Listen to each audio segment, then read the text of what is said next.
Well, are we having fun yet? Everybody got their tickets to the circus?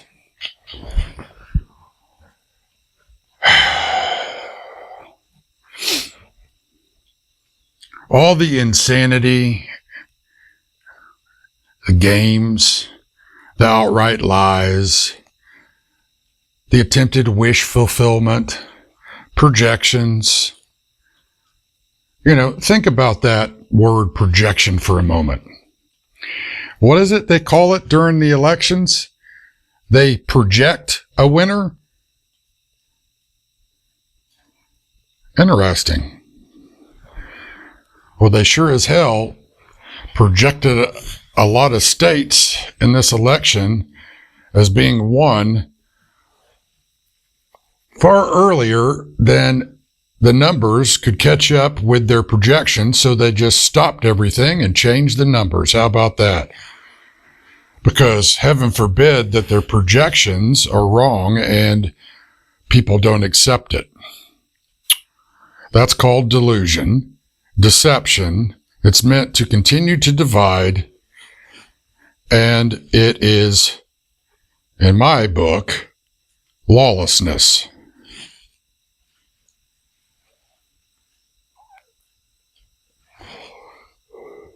So think about that. What have I been talking to you about? About making sure that you test your signals intelligence. Not a lot of intelligence out there, it would seem.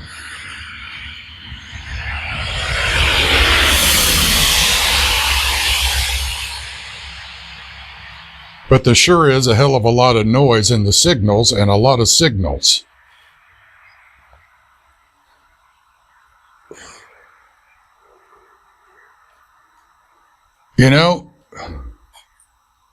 No one is perfect here. No one is perfect here in the temporal.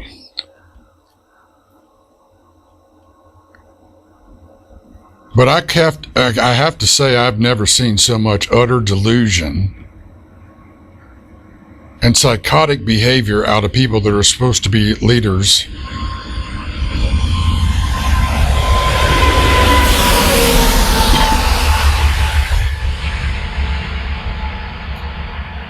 Thought leaders, even. And what I'm seeing right now in government, in the private sector, in the press, in the citizenry, and beyond our borders around the world. Some nations are exercising a little more restraint and wisdom.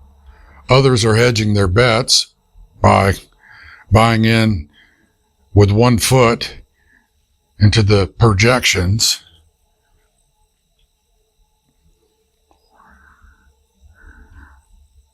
Another interesting fact about this election, I generally live in Virginia most of the time. And when I warn about consequences coming to Virginia, I've watched the DNC leadership there test that for a good while, a couple of years or so. Actually, it's been about 5 years I've watched them test everything I warned them about. Well, I've been stuck down here during our COVID circus here at the farm down in Georgia. And wouldn't you know it, the damn DNC is doing the same thing in this state. Now, here's the thing. They did it in Missouri, where I lived for a good while and still have connections. I actually graduated high school at Pattonville High School in St. Louis County. Well, but see, the DNC there has been pushing it as well. And they've been pushing it ever since I started warning them about the crap that went on during Ferguson. So now that they have reached nearly the top of the pile, right? They've reached the pinnacle of their delusion. They're going to learn that they should have brought a parachute with them when the support systems underneath them are kicked out and they come crashing down to the dirt and get their asses whipped. And you can say a lot of things about me, and I can't say that some of you, I wouldn't blame you, especially if you don't know me, especially if you only base your opinions, right, your perspective, your assumptions, your presuppositions, I can go down the line, right, on just a few posts here and there. It's social media. You're an idiot if you do that. I don't care who you are. But you're free to do that. That's your choice. I'm not going to censor you. However,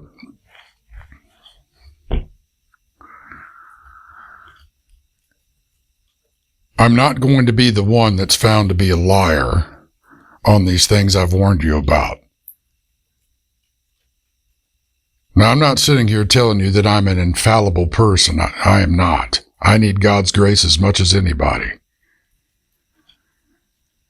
But when I tell you that something's going to happen, and I hit it over and over and over and over again, and provide reasoning that you can test, and you don't do it, well, don't come crying to me, and don't come crying to anybody like me, because you have chosen wrongly at your crossroads. We can't change your consequences.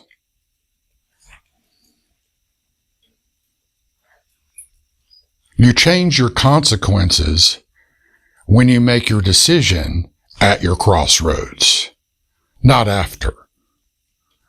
There's no revisionistic programming that can occur then that will allow you to do that, no matter how hard you might try. And there's a lot of people in this country that are trying pretty damn hard, and around the world. But what you don't realize is you have walked your asses into a trap of your own making. And you're about to see what happens when that trap becomes plainly obvious to you. So you can kick against it. It will only become a smaller and smaller trap until you can't move anymore. Or you can take responsibility for your choices and come clean with them and admit them and deal with them and accept the consequences and have those consequences mitigated to some degree. Or you can continue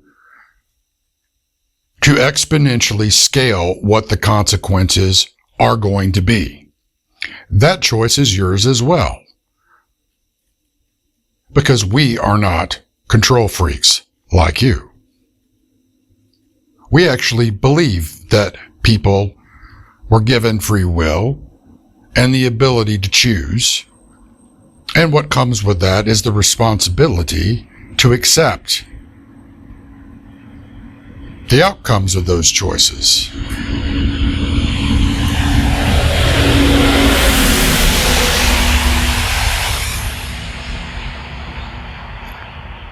So, to those of you that are enjoying your moment at your pinnacle of your success and the appearances of our defeat, and I'm not just talking about elections, although that is a component of it. I'm talking about a much bigger reality here than just that. But you won't know about that reality until it kicks you in the face with your consequences, and you realize just how badly you have blundered. in your arrogance, in your avarice, and in your hubris.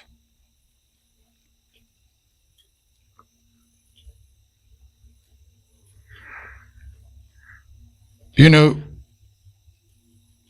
I occasionally put up a meme that has a jar of honey with an American flag on the side of it.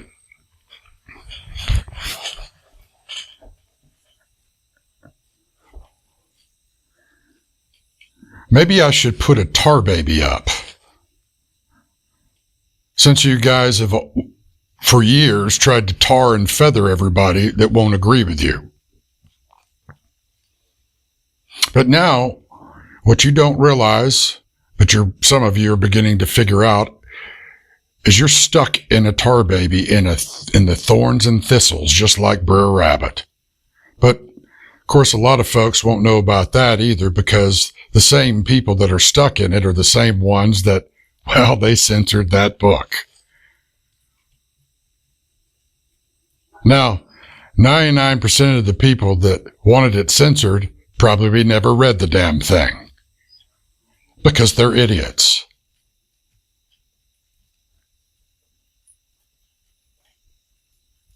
But maybe you should go and find a copy that hasn't been burned by your cohort and pick it up and read it and learn some lessons from it.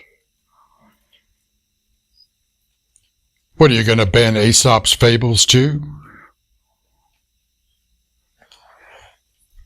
I'm sure if you manage to get into power and keep it, you would surely ban everything at any given point in time that you deemed a threat to your delusion.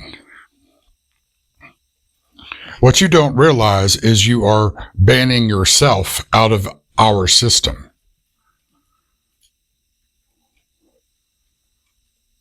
You're doing it to yourself. And you have been warned and warned and warned and warned. You have caused so much pain and suffering and destruction here. What do you think your consequences are going to be? Isn't that what you fear most?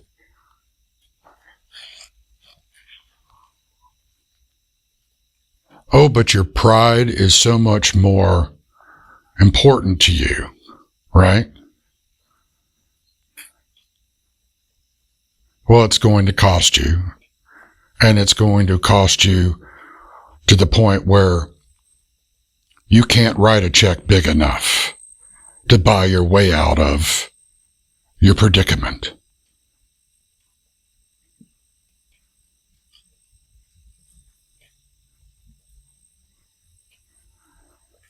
Now, if you elect to take responsibility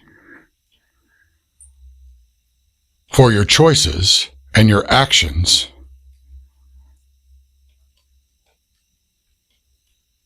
there will be a way for you out of the hell that you have created for yourself that you're about to get dumped into when you hit the dust of the ground and meet your shadow after your supports that helped you get to the pinnacle of your success are kicked out from underneath you.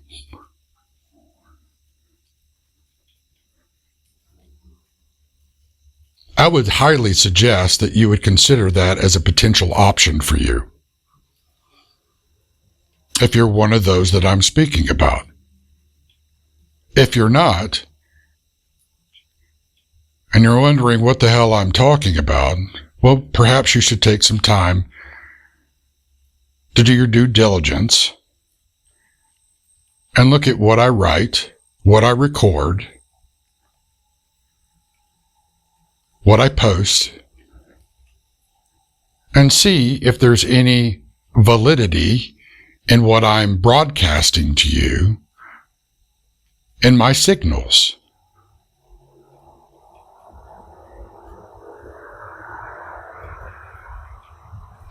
But I know it's difficult for people to do that because They keep saying they don't have enough time. No, they don't make the time.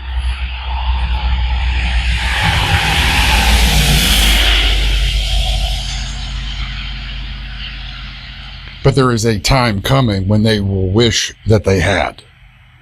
And that time is coming very soon.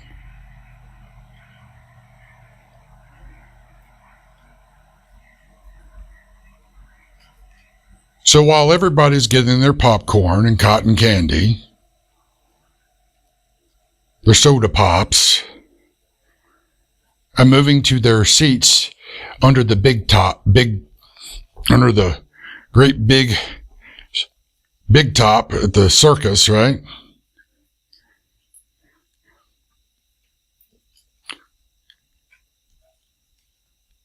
What a lot of people don't realize is that tent is burning down already while they're walking in. And the irony is that the people that set fire to it are the very ones that bought tickets and are going to sit underneath it when it comes tumbling down.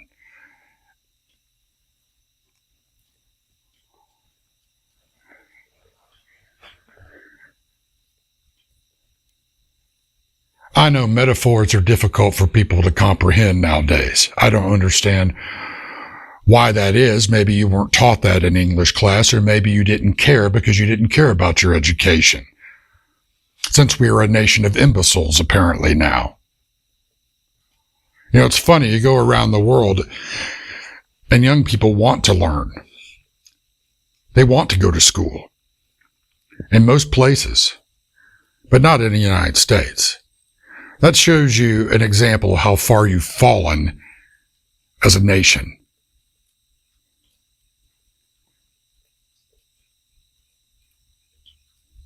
Now, if you want to elect your leaders and have a representative democracy, a republic,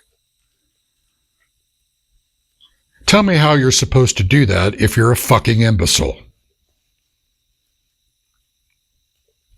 Tell me how you're going to do that when you teach people nothing but lies.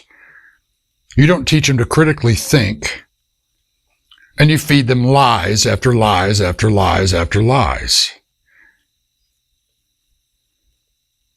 How are you supposed to have this republic if you don't have an informed public?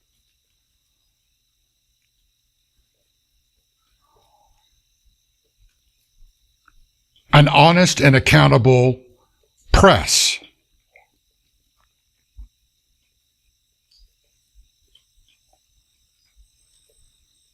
You can't.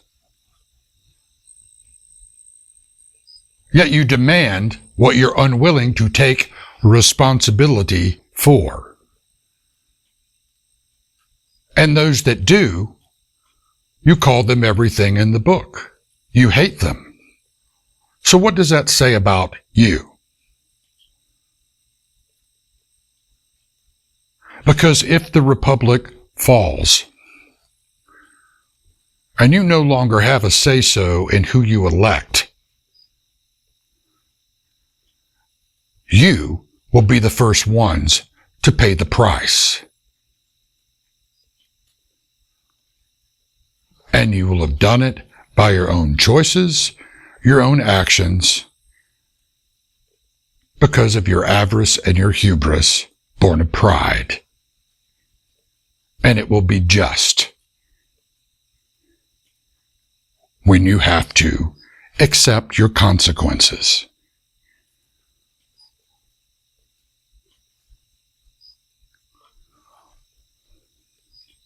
So,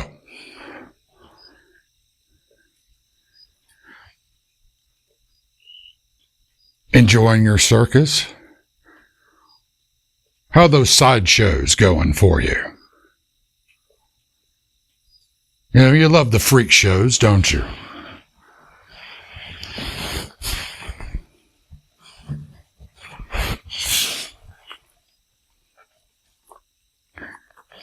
There comes a time when everybody has to grow up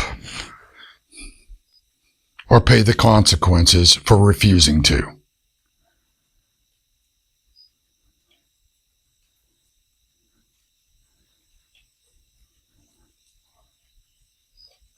You're at it. This is that time.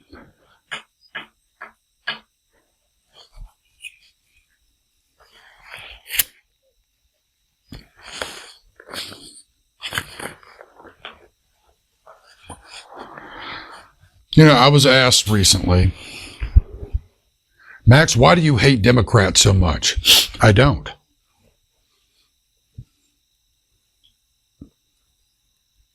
I'm not even a partisan. I'm not a Republican or a Democrat.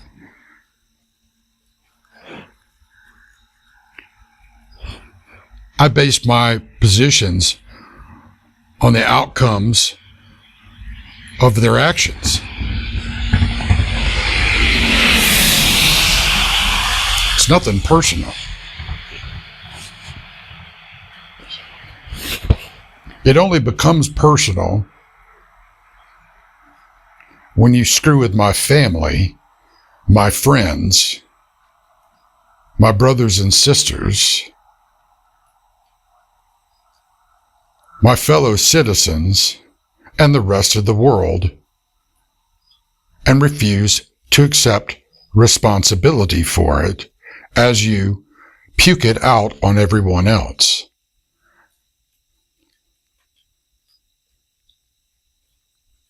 Doesn't mean I hate you. I hate what you do and what you've done and what you plan to do, which is why you're going to be stopped.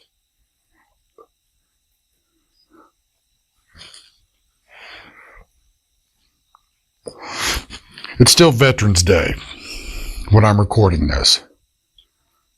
So I'm going to tell you a quick story. Now, there was a man, loved the country, loved his family, loved his friends. His country was attacked. So he signed up for the military and made his way through the ranks, became quite a leader. Went to war. While I was trying to fight that war, he noticed something interesting happening. He couldn't quite put his finger on it other than the decisions that were being sent to them from back in his country of origin. The government and the civilian leaders were constantly changing what they were supposed to do to try to win the war, making it difficult. He was losing men. He was getting frustrated.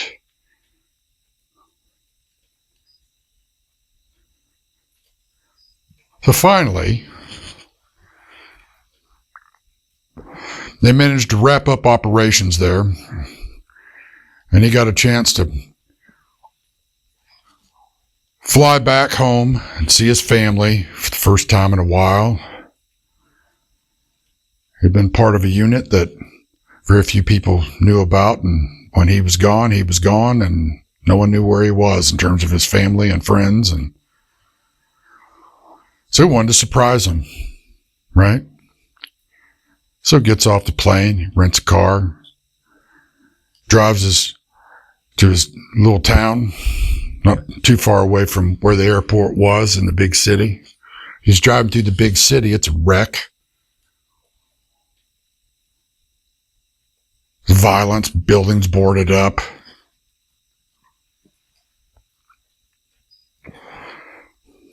Looks like shit. When he left, they were supposed to be redoing all these places, making it nice for everybody, and the remnant of what they had done was still there. He was perplexed. Turned on the radio. He's listening to the news. The news wasn't anything remotely close to what he had seen and knew was going on overseas. He was even more perplexed and beginning to get a little irritated.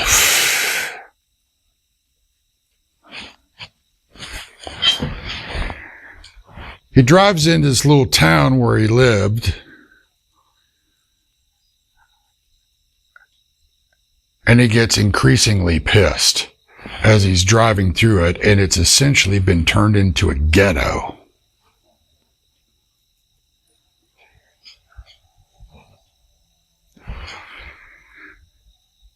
But he shakes it off, gets his composure back as he gets to the street to turn off into his subdivision where his house is.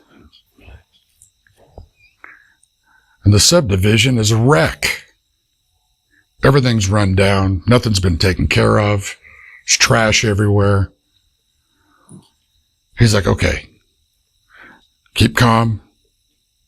We'll deal with this after I get to see my family. And right now, it's all about seeing my kids, seeing my wife, surprising them, and we'll deal with this after, So he walks up, knocks on the door. No one comes to the door. Gutters are falling off. Paint peeling off the walls of his house, exterior. Yard looks like shit. There's trash everywhere. No one comes to the door, so he quietly lets himself in. The house inside was even worse. Looked like something you'd see in like a flop house for a bunch of drug addicts.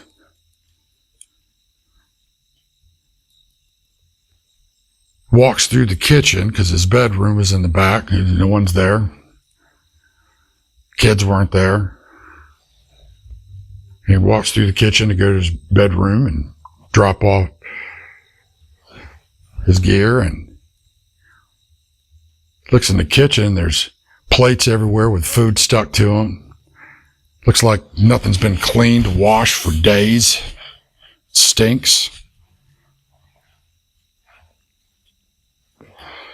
He opens the door to his bedroom, and wouldn't you know it, he could smell all kinds of substances that should never been in the house, and sees his wife banging some piece of shit drug dealer.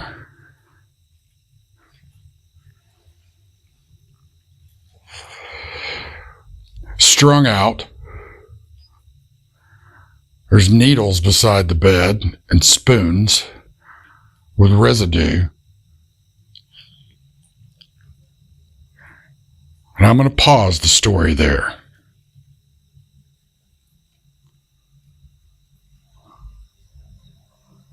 I want you to think about this. If you were that soldier coming home who had led men into battle, watched them die, had to write letters,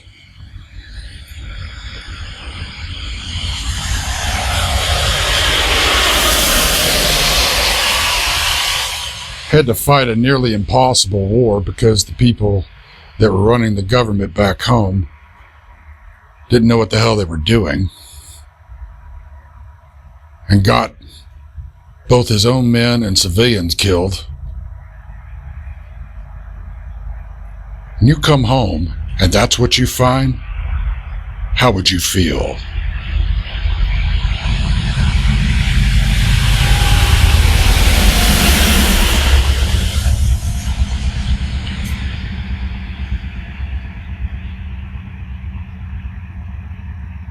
What would go through your mind when you open the door to your bedroom after going from the airport to that house, walking in that house, seeing the state of all of it, including your house, and you open the door to your bedroom to find what he found? How would you feel? Since you love emotions here.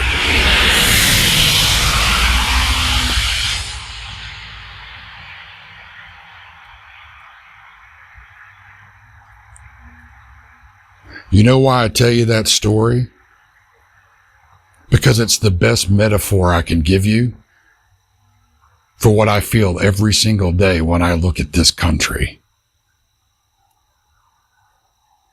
What I think about those that ran it into the ground.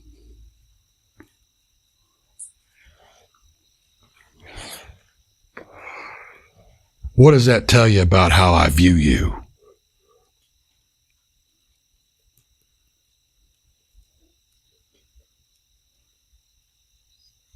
Is that a clear enough signal for you?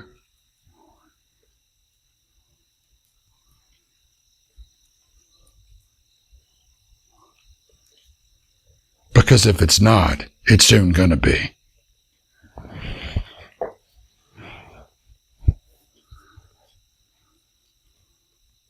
But you don't like metaphors anymore, do you?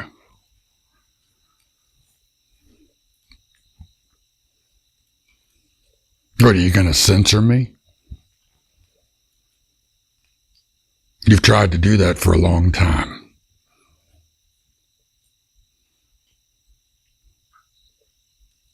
Since I was born, even, in the flesh.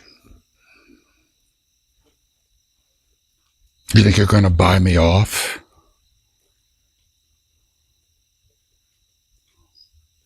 You think that your games are going to work? You think you're going to win a war against people like me? Do you? Well, you're a special kind of fool, aren't you? If that's how you believe.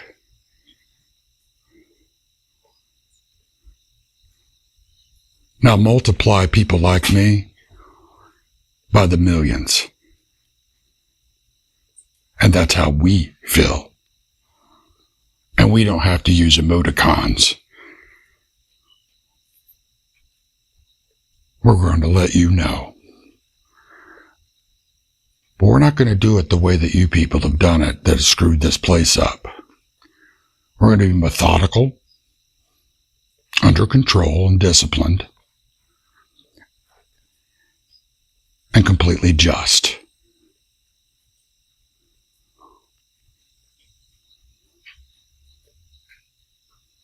The question is,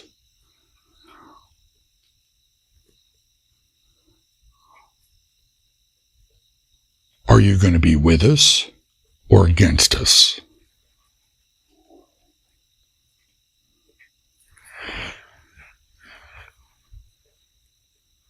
The question is, who are you? What are you doing here?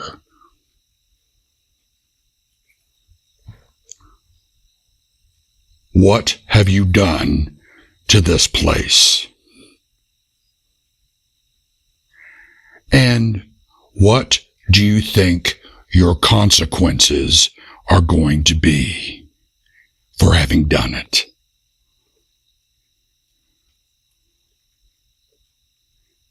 Because you have no more fig leaves. You have nowhere to hide and nothing to hide behind anymore. Do you understand? If you don't understand, I highly suggest that you take the time to try to understand it now.